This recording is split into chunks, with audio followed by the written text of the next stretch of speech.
नमस्कार दोस्तों, अगर बच्चों आप लोग सीयूटी यूजी एग्ज़ाम 2025 की तैयारी कर रहे हैं तो ये वीडियो बच्चों आपके लिए काफ़ी ज़्यादा इम्पॉर्टेंट होने वाली है।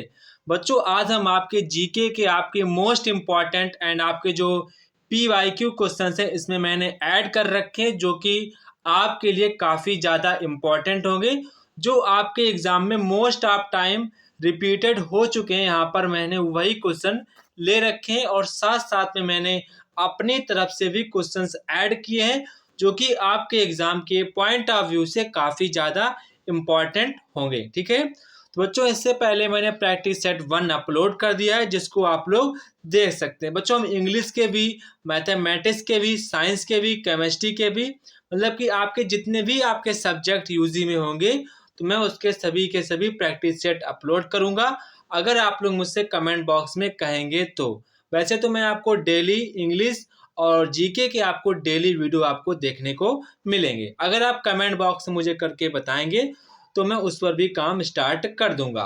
तो जैसे कि बच्चों यहाँ पर जो आपका पहला क्वेश्चन है, यहाँ पर आप देखेंगे, यहाँ पर हम पूरे के पूरे बच्चों 40 क्वेश्चन सॉल्व करने वाले हैं, तो वीडियो पर आप बने रहिए। अगर वीडियो पर नए हैं तो वीडियो को लाइक, सब्सक्राइब, शेयर जरूर करें और आपके जितने भी फ्रेंड्स हैं जो इसकी तैयारी कर रहे हैं सीयूटी यूजी की, तो उनको ये वीडियो शेयर करना बिल्कुल कर दीजिएगा। ठीक है, तो बच्चों यहाँ पर जो आपका पहला क्वेश्चन है, कह रहे हैं कि this disease is caused by deficiency of protein. तो यहाँ पर हमें पूरे क्वेश्चन से मतलब नहीं है, मुझे सिर्फ यहाँ पर मेन वर्ड को चेक करना है, डिफिशियंसी ऑफ प्रोटीन, मतलब कि प्रोटीन की कमी से कौन सा रोग हो जाता है। तो ये तो सभी को पता होगा, जैसे कि आप जब छोटे होंगे, जो बच्चों के पतले पतले से हाथ हो जाते हैं, पतले पतले से पैर हो जाते हैं, पर उनका जो पेट है थोड़ा सा बड़ा हो जाता है। तो ऐसे जो आपको बच्चे हैं वहाँ पर देखने में, जिनको बच्चों उनके बचपन में उनको प्रॉपर तरीके से उनको यहाँ पर प्रोटीन्स नहीं दी जाती हैं, तो उनके मतलब कि उनको ऐसा रोग हो जाता है। तो आप सभी लोग जानते हैं वो क्या है, तो उसको हम लोग कहते हैं क्वासिकोर। क्या कहेंगे? क्वासिकोर कहेंगे। तो यहाँ पर आपका ऑप्शन नंबर बी वाला करेक्ट आंसर हो जाएगा। इसके बाद यहाँ पर आपका क्वेश्चन नंबर 2 है, कह रहे हैं कि we are know very well that that the Pacific Ocean is the earth largest ocean. ये हम लोग सभी लोग अच्छे तरीके से जानते हैं कि जो हमारा प्रशांत महासागर है वो पूरे अर्थ का सबसे बड़ा महासागर है। विच of the following represent the percentage area. तो यहाँ पर कह रहे हैं कि वो अर्थ का कितना परसेंट एरिया कवर कर देता है। मतलब कि अगर मैं ये प्रशांत महासागर मान लेता हूँ कि हमारे अर्थ में इतना प्रशांत महासागर है, तो वो पूरी अर्थ का कितना परसेंटेज एरिया को कवर करता है। तो वो बच्चों कवर करता है 35% एरिया को अकेले आपका पैसिफिक ओशन कवर कर देता है। तो यहाँ पर आपका ऑप्शन नंबर बी वाला करेक्ट आंसर हो जाएगा। इसके बाद यहाँ पर हम लोग क्वेश्चन नंबर 3 की ओर बढ़ेंगे। तो क्वेश्चन नंबर 3 यहाँ पर कह रहे हैं कि this place is the wettest place on the earth, can you identify given options. तो देखो यहाँ पर जो आपकी नॉलेज है वो काम आएगी। नॉलेज का बच्चों मतलब है, अगर आपने क्लास 12 में मैप को अच्छे तरीके से पढ़ा है, मैप को, तो आप इन क्वेश्चंस को अच्छे प्रकार से इसको कर पाएंगे। देखो जैसे कि यहाँ पर कह रहे हैं कि आपको अर्थ का सबसे वेटेस्ट मतलब है जहाँ पर आर्द्रता सबसे ज़्यादा रहती हो, मतलब कि आर्द्रता का मतलब है जहाँ के वाटर वेपर आपको वहाँ पर ज़्यादा देखने को मिलेगा, मतलब कि वहाँ पर उमस ज़्यादा रहती है। तो उमस वाटर वेपर कहाँ ज़्यादा देखिए, जहाँ पर वर्षा सबसे ज़्यादा होती होगी। तो वर्षा सबसे ज़्यादा कहाँ पर होती? मानिसराम में। कहाँ पर होती? मासिनराम में। तो यहाँ पर आपका ऑप्शन नंबर सी वाला करेक्ट आंसर हो जाएगा, जो कि बच्चों आपकी गारो खासी जयंतियाँ हैं, तो यहाँ पर उसी पर ही आपको यहाँ पर मिल जाएगी, जो कि आपकी मासिनराम जो आपकी हिल्स है उस पर यहाँ पर आपकी वर्षा सबसे ज़्यादा वर्षा वहीं पर होती है।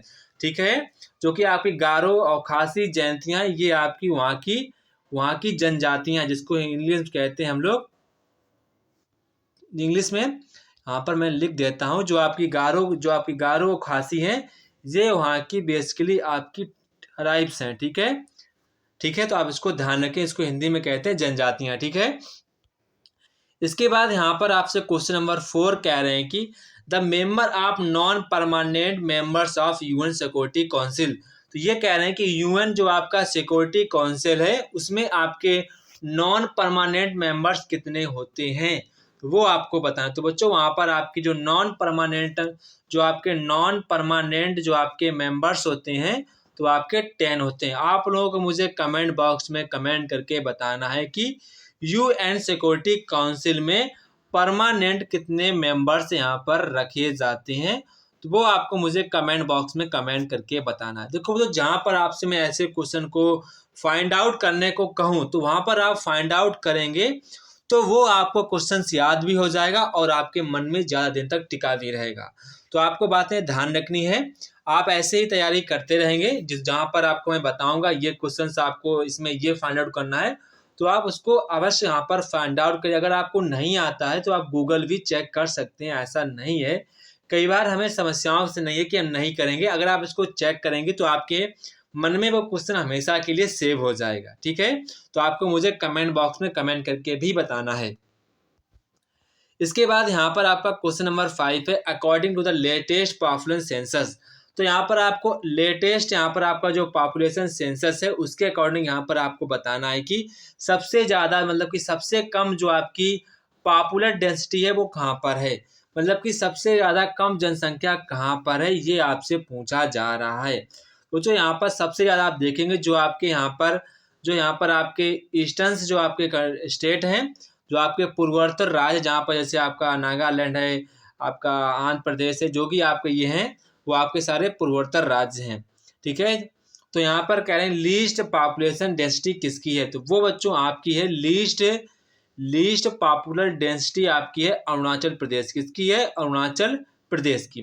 तो आपको बताना है कि सबसे ज़्यादा किसकी है, मतलब कि सबसे ज़्यादा पॉपुलर डेंसिटी किसकी है, वो भी आप लोग यहाँ पर इसको चेक कर लेंगे। ठीक है, ऐसा नहीं है कि आप इनको चेक नहीं करेंगे, क्योंकि कभी हो सकता है कि यहाँ पर आपसे ज़्यादा वाली पूछ ले तो आपको कम वाली तो पता होगी अरुणाचल प्रदेश है, और जिसकी सबसे मोर देन होगी मोर पॉपुलर डेंसिटी तो वो आपको यहाँ पर चेक करना है। ठीक है, चेक करके कमेंट में कमेंट करना है। ठीक है, इसके बाद यहाँ पर आपसे क्वेश्चन नंबर 6 कह रहे हैं कि the number of union territory state, मतलब कि यहाँ पर कह रहे हैं कि भारत में कितने केंद्र शासित प्रदेश हैं। तो अभी तो यहाँ पर आप लोग नए जो आपके डाटाज यहाँ पर रिलीज हुए हैं तो आपको उसी के अकॉर्डिंग यहाँ पर बताना, क्योंकि हम लोग उसी के अकॉर्डिंग बताएंगे। तो यहाँ पर आपको उनके नंबर बताने कितने आपके यहाँ पर यूनियन टेरिटरी स्टेट्स हैं तो वो आपको यहाँ पर बताना है। ठीक है, तो यहाँ पर आपके जो यूनियन टेरिटरी स्टेट्स कितने हैं तो वो आपको यहाँ पर सभी लोगों को एक बार याद करके देखना है कि आपके यूनियन टेरिटरी स्टेट्स कितने हैं आपके इंडिया में। ठीक है, तो यहाँ पर आप लोग देखेंगे जो आपके इंडिया में यूनियन टेरिटरी स्टेट है वो आपके कौन कौन से, ध्यान से सुनेंगे। जो आपके अंडमान निकोबार होगा, एंड आपका चंडीगढ़ होगा, एंड आपका दादरा नगर हवेली होगा, दिल्ली होगा, जम्मू कश्मीर होगा, लद्दाख होगा, लक्षद्वीप होगा, और आपका लास्ट रहेगा पांडुचेरी।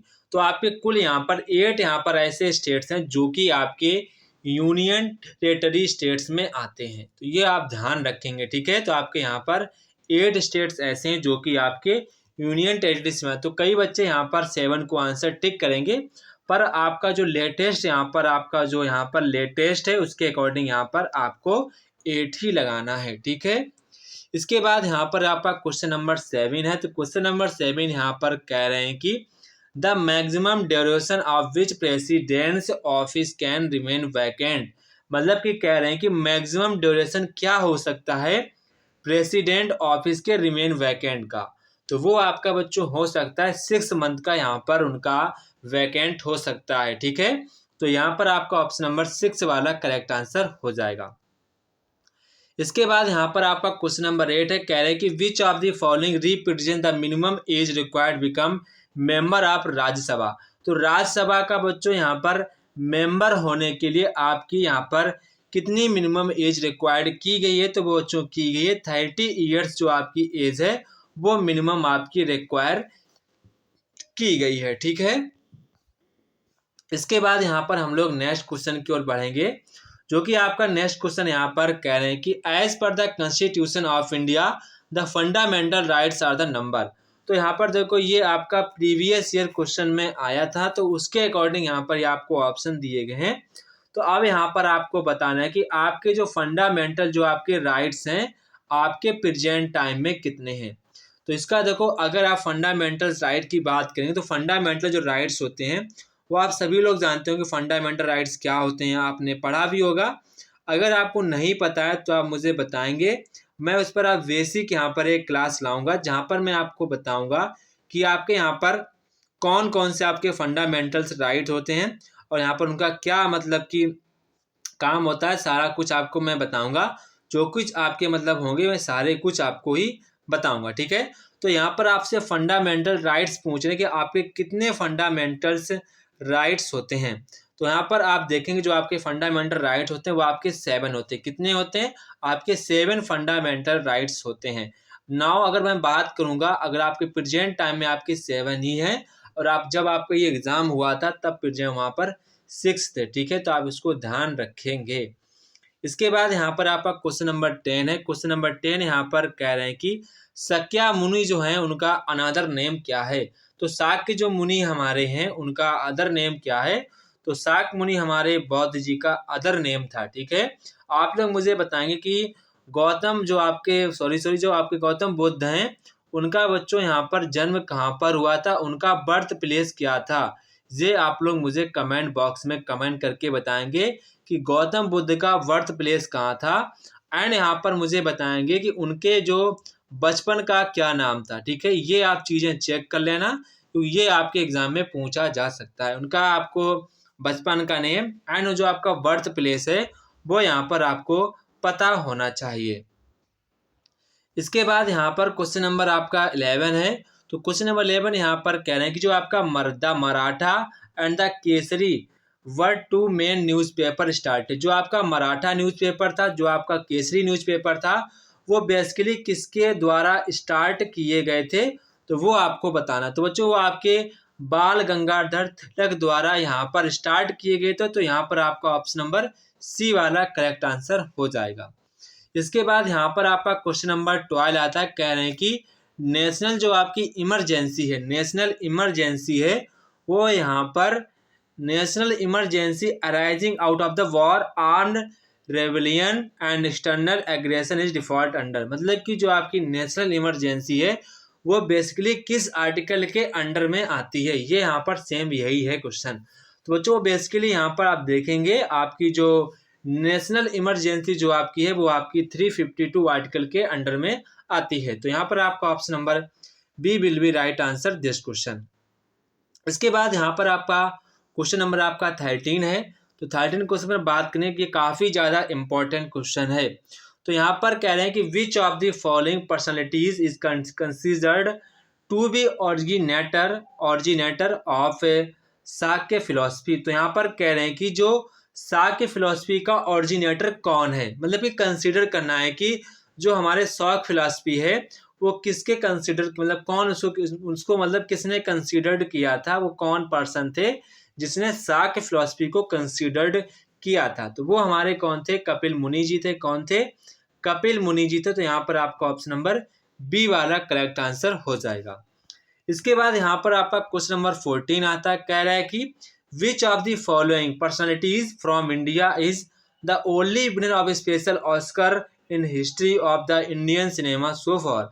यहाँ पर कह रहे हैं कि इंडिया में कौन है जो विनर है, केवल विनर है, ओनली विनर है स्पेशल ऑस्कर, मतलब कि उनको स्पेशल ऑस्कर दिया गया है इन हिस्ट्री, इतिहास में दिया गया, भारतीय इतिहास में उनको एक स्पेशल ऑस्कर अवार्ड दिया गया है सिनेमा के क्षेत्र में। तो वो आपके कौन हैं? तो वो आपके बच्चों हैं सत्यजीत राय। कौन है? सत्यजीत राय। यहाँ पर आप लोग ऑप्शन नंबर सी वाला आपका करेक्ट आंसर हो जाएगा। इसके बाद यहाँ पर आपका क्वेश्चन नंबर 15 है। कह रहे हैं कि Mahatma Gandhi founded the newspaper in 1903 South Africa. तो साउथ अफ्रीका में महात्मा गांधी जी ने कौन सा न्यूज़पेपर यहाँ पर फाउंडेड किया था? तो वो आपका न्यूज़पेपर है इंडियन ओपिनियन। कौन सा है? इंडियन ओपिनियन, ठीक है। तो आपको बताना है कि इंडियन ओपिनियन जो आपका न्यूज़पेपर है वो यहाँ पर स्टार्ट किया था। तो फिर यहाँ पर आपका ऑप्शन नंबर ए वाला करेक्ट आंसर हो जाएगा।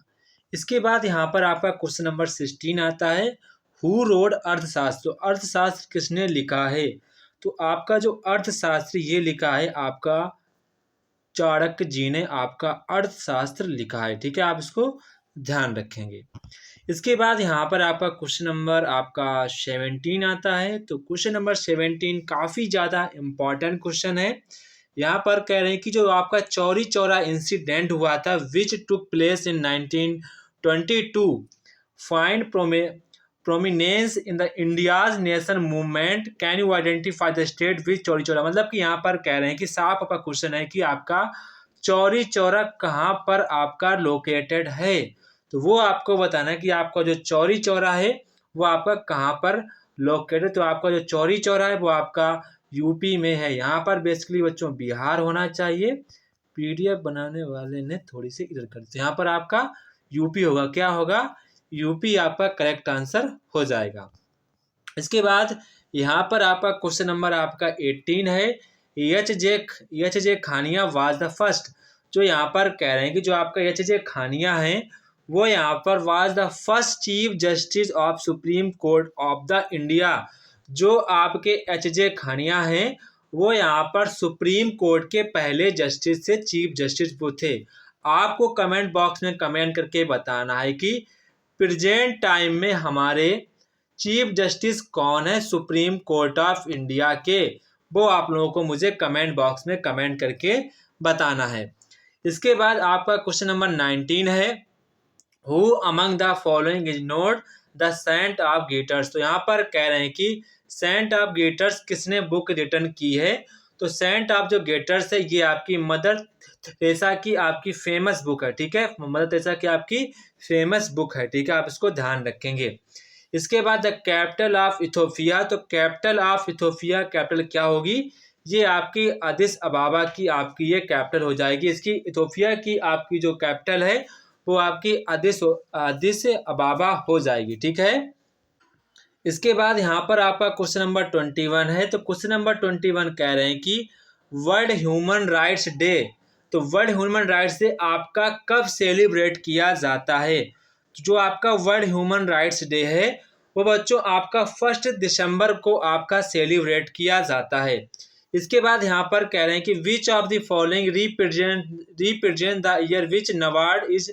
जो यहाँ पर कह रहे हैं जो आपका नबार्ड होता है उसकी यहाँ पर सेलिब्रेशन कब किया गया था, मतलब उसको यहाँ पर स्टेब्लिश्ड कब किया गया था। वो आपका किया गया था 1982 में बच्चों आपका स्टेब्लिश्ड किया गया था। अगर बच्चों मैं नबार्ड के फुल फॉर्म की बात करूं तो नबार्ड का फुल फॉर्म थोड़ा सा लेंथी है, तो आपके इसके फुल फॉर्म को ना तो यहाँ पर मन में ख्याल लाना है कि नबार्ड का फुल फॉर्म क्या होता है, ना ही ये सोचना है इसके चीफ कौन, कुछ भी नहीं सोचना है। सिर्फ ये सोचना है इसका स्टेब्लिश्ड कब हुआ था। बिकॉज इसका जो फार्मूला काफ़ी लेंथी होगा, जो पेपर बनाएगा वो कभी नहीं सोचेगा भाई मैं इतने फार्मूले को लिखूं, क्योंकि उनको पहले लिखना पड़ता है। ठीक है, तो आपको एग्जाम में हमेशा वो चीज़ें याद करनी है जिनको आप अपने आप में सोच के देखा करें। अगर आप पेपर बनाएंगे कि आप उस चीज़ को लिखेंगे, पहले आप खुद से सोचा करें। ठीक है, तो आप कभी नहीं लिखेंगे नबार्ड के फार्मूले को, आप ऐसा फार्मूला ढूंढेंगे जो कि काफ़ी आसान हो। तो ये आपको चीज़ें ध्यान रखनी है। ठीक है, तो यहाँ पर आपका ऑप्शन नंबर बी वाला करेक्ट आंसर हो जाएगा। इसके बाद यहाँ पर कह रहे हैं कि Mesopotamia is the former name of. तो कह रहे हैं कि जो आपका मेसोपोटामिया है वो किस देश का फॉर्मर नेम था, मतलब कि पहले उस देश का मेसोपोटामिया नाम हुआ करता था। तो इराक का बच्चों जो नाम पहले मेसोपोटामिया हुआ करता था। इसके बाद यहाँ पर कह रहे हैं we are known very well. आप सभी लोग अच्छे ढंग से जानते हैं Gujarat has the longest coastal line among all. जो गुजरात की सबसे ज़्यादा तट रेखा है, मतलब कि उसकी सबसे ज़्यादा तट रेखीय लंबाई है। तो कह रहे हैं कि which of the following represents length of Gujarat. बच्चों गुजरात की यहाँ पर मैं इसका ओरिजिनल डाटा एक बार देख लेता हूँ, बिकॉज जो आपका यहाँ पर ओरिजिनल डाटा अभी इसकी जो कोस्ट लाइन है वो चेंज हुई। जो आपका नया डाटा रिलीज हुआ है मैं उसको एक बार मैं देख लेता हूँ, बिकॉज यहाँ पर मैंने लिख रखा है तो मैं इसको एक बार देख लेता हूँ। जो आपकी गुजरात की जो आपकी कोस्टल लाइन है वो थोड़ी सी इस बार बच्चों नया डाटा आपका रिलीज किया गया है। ठीक है, तो आप यहाँ पर देखें, जो गुजरात की बच्चों पहले जो आपकी तट रेखा की लंबाई हुआ करती थी वो आपकी एक मतलब कि 1214 किलोमीटर पहले आपका ये डाटा हुआ करता था। पर अगर हम नाउ की बात करें, प्रेजेंट टाइम की बात करें, जो आपका बच्चों ये गृह मंत्रालय जो आपका होम मिनिस्ट्री द्वारा जो आपका यहाँ पर नया डाटा रिलीज किया गया है, वो आपका जो नया डाटा है आपका 2340 पॉइंट 2340 जो आपका ये रहेगा 2340 2340 और 0.62 किलोमीटर। ये आप अब आपका गुजरात का नया कोस्ट लाइन लेंथ है। तो आपको इसको ध्यान रखना, देखो यहाँ पर कोई भी ऑप्शन नहीं है, तो आप इसको ध्यान रखेंगे। जो आप गुजरात की है वो सबसे ज़्यादा गुजरात की सबसे बड़ी कोस्ट लाइन है। और जो बच्चों आपकी जो कोस्ट लाइन है जो कम हुई है वो आपकी पांडुचेरी की यहाँ पर कोस्ट लाइन कम हो गई है, ठीक है। तो आप इसको ध्यान रखना है। सबसे लंबी जो आपकी कोस्ट लाइन है गुजरात की है। जो सबसे छोटी जो आपकी कोस्ट लाइन रहेगी वो आपकी यहाँ पर सबसे छोटी आपकी अंडमान अंडमान नहीं, आपकी पांडुचेरी की। जो सबसे ज़्यादा कम किसकी है? पांडुचेरी की। तो आप इसको ध्यान रखना है कि आपको जो गुजरात की है अब आपकी प्रेजेंट टाइम में आपकी 2340.62 किलोमीटर से आपकी कोस्टल लेंथ इसकी हो गई। आप इसको बेसिकली इतना ही ध्यान रखेंगे। फायदे मैंने देख लिया, मुझे याद आ गया, वरना मैं आपको उसके ओल्ड डाटा के अनुसार ही मैं टिक लगा देता, वो आपका ऑप्शन नंबर ए हो जाता, ठीक है। अगर आपके एग्जाम में यही ऑप्शन लिखे आ जाते हैं तो आप यहाँ पर ऑप्शन नंबर ए को ही टिक करेंगे, ठीक है। इसके बाद यहाँ पर क्वेश्चन कह रहे हैं कि the personality also was also known as blood iron man of Germany. यहाँ पर कह रहे हैं कि blood and iron man of Germany किसको आइडेंटिफाई किया जाता है, वो कौन पर्सन है? तो आपके जो पर्सन है बिस्मार्क हैं। बिस्मार्क जो कि जर्मनी का एक वो था शासक, ठीक है। उसके बारे में बहुत सारी आप लोगों ने कहानियां भी सुनी होंगी। इसके बाद यहाँ पर आपका क्वेश्चन नंबर 26 है। कह रहे हैं कि गुलिवर्स ट्रेवल्स जो आपकी रचना किसकी, मतलब कि जो हमारा ये बुक है एक प्रकार की क्या है, बुक है, इसके फेमस किसके, मतलब इसके ऑथर कौन है, ये आपसे यहाँ पर इसके ऑथर पूछ रहे हैं। तो इसका जो हमारा ऑथर हो जाएगा जोनाथन स्विफ्ट, हमारे इसके ऑथर हैं, ठीक है, जोनाथन स्विफ्ट, ठीक है। इसके बाद यहाँ पर आपका क्वेश्चन नंबर नेक्स्ट रहेगा, क्वेश्चन नंबर आपका 27। Which of the following represents the original number of officially recognised language of the incident on the Indian constitution. यहाँ पर कह रहे हैं कि जो आपका इंडियन कॉन्स्टिट्यूशन है उसमें कितनी लैंग्वेज इंसर्ट मतलब कि ऐड की गई हैं। तो वो आपकी जो लैंग्वेज इसमें ऐड की गई हैं वो आपकी 22 लैंग्वेज ऐड की गई हैं। The first battle of Panipat took place. यहाँ पर कह रहे हैं कि पानीपत का जो पहला युद्ध हुआ था वो कब हुआ था। तो बच्चों पानीपत का जो पहला युद्ध हुआ था वो आपका 1526 के अपने यहाँ पर हुआ था, ठीक है। तो यहाँ पर आपका ऑप्शन नंबर सी वाला करेक्ट आंसर हो जाएगा। जो आपका पानीपत का जो पहला युद्ध है वो आपका यहाँ पर हुमायूं और बहलोल लोदी के बीच में हुआ था, ठीक है। आप इसको ध्यान रखेंगे, ठीक है। इसके बाद नेक्स्ट आपका यहाँ पर क्वेश्चन रहेगा सुकुमार सेन वाज। तो यहाँ पर कह रहे हैं कि सुकुमार सेन कौन थे। तो जो Sukumar Sen the first chief election commission of India, वो भारत के पहले चुनाव आयोग के अध्यक्ष थे सुकुमार जी। अब आपको मुझे यहाँ पर प्रेजेंट टाइम में आप लोगों को चेक करना है कि प्रेजेंट टाइम में यहाँ पर chief election of commission of India इस टाइम कौन है। तो वो आप लोगों को कमेंट बॉक्स में कमेंट करके बताना है। इसके बाद यहाँ पर कह रहे हैं कि Lal Krishna Advani was the first deputy prime minister of India.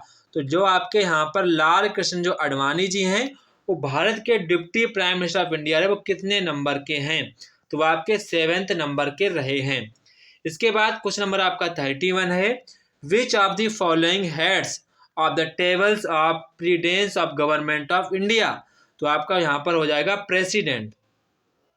Which of the following cricketers hold the world record the being captain of team of maximum number of times. यहाँ पर कह रहे हैं कि कौन ऐसे जो आपके क्रिकेटर हैं जो मैक्सिमम नंबर ऑफ टाइम्स यहाँ पर आपके कैप्टन रह चुके। तो आपके स्टीव वॉग हैं, ठीक है, स्टीव वॉग्स, ठीक है।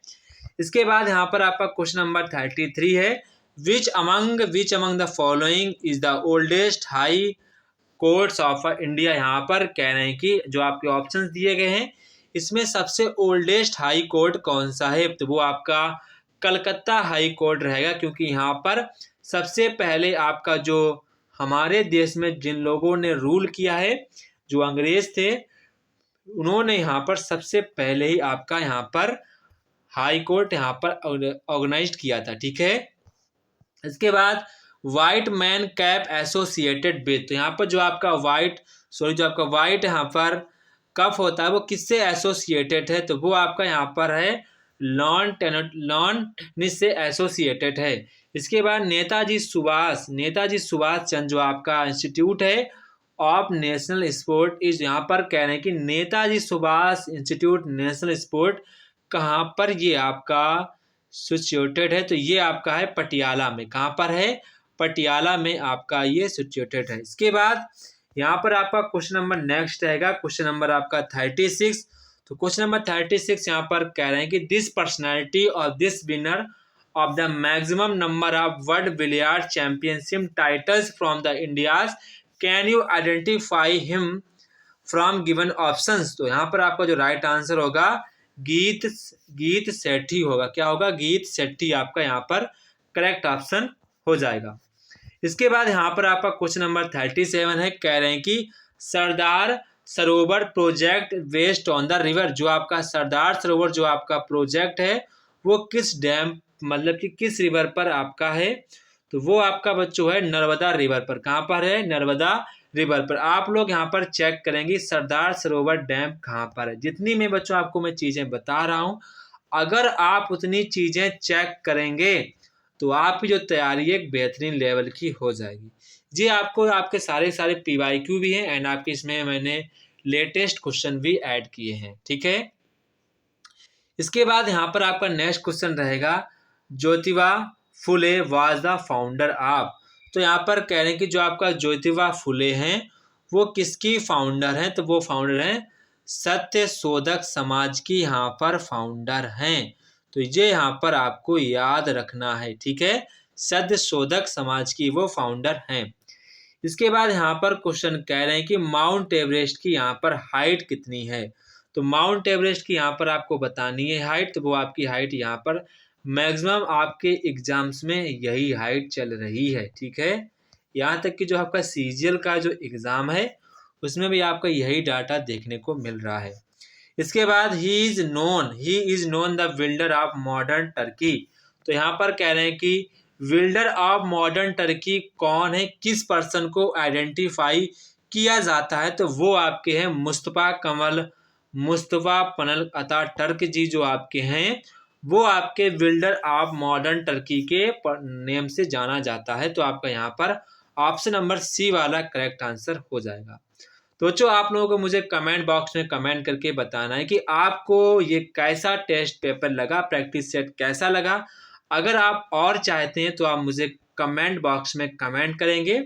सर फर्दर और क्लासेस अपलोड करेंगे तो मैं उस पर जल्दी आपकी क्लास जो हैं अपलोड करूंगा, अगर आप चाहेंगे तो। अगर आप जिस भी सब्जेक्ट पर आप चाहते हो वो आप लोग मुझे कमेंट बॉक्स में कमेंट करके बता सकते हैं। बच्चों आपसे एक रिक्वेस्ट है, आप अपने फ्रेंड को भी शेयर करिएगा। मैं आप लोगों के लिए इतनी मेहनत कर रहा हूँ तो आपका एक इतना दायित्व तो बनता ही है कि हमारी क्लासेस हैं लोगों के पास शेयर करिए और वो भी उनकी तैयारी कर सकें। तो जय हिंद बच्चों, फिर मिलते हैं अपने नेक्स्ट वीडियो में।